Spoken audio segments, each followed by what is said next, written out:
Hi friends, இன்றைக்கி வந்துட்டு சூப்பரான சட்னி ரெசிபி தான் பார்க்க போகிறோம்.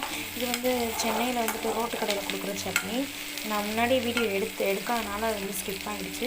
நான் உங்களுக்கு இன்ஸ்ட்ரக்ஷன் சொல்கிறேன். ஃபஸ்ட்டு வந்து ஆயில் 2 டேபிள் ஸ்பூன் விட்டுக்கோங்க. விட்டுட்டு உங்கள் உரப்புக்கு ஏற்ற மாதிரி பட்டை சேர்த்துக்கோங்க. சேர்த்துட்டு அது கூட ஒரு 4 பல் பூண்டு சேர்த்து நல்லா அது வதக்கி விடுங்க.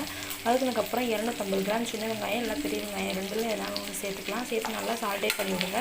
கொஞ்சம் வதங்கி வரட்டும். வதங்கி வந்ததுக்கப்புறம் நம்ம தக்காளி வந்து நான் 6 தக்காளி எடுத்துருக்கேன், இதை சேர்த்துக்கலாம். இப்போ இதே நல்லா வதக்கி விடணும். கூழ் மாதிரி வரணும், அதாவது நம்ம வெயிட் பண்ணலாம். இந்த சட்னிக்கு தேவையான அளவு உப்பு போட்டுக்கலாம். இது ரொம்பவே டேஸ்ட்டாக இருக்கும். இந்த சட்னி நல்லா வதங்கி வரட்டும்.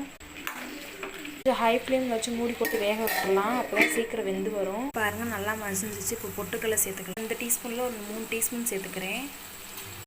இப்போ இதை ஆற வச்சு அரைச்சி எடுத்துக்கலாம். அதுதான் ஃப்ரெண்ட்ஸ், சட்னி ரெடி ஆகிடுச்சு. இதை இட்லி கூட தோசை கூட வச்சு சாப்பிட்டா டேஸ்ட் இன்னும் அட்டகாசமாக இருக்கும். ட்ரை பண்ணி பாருங்கள்.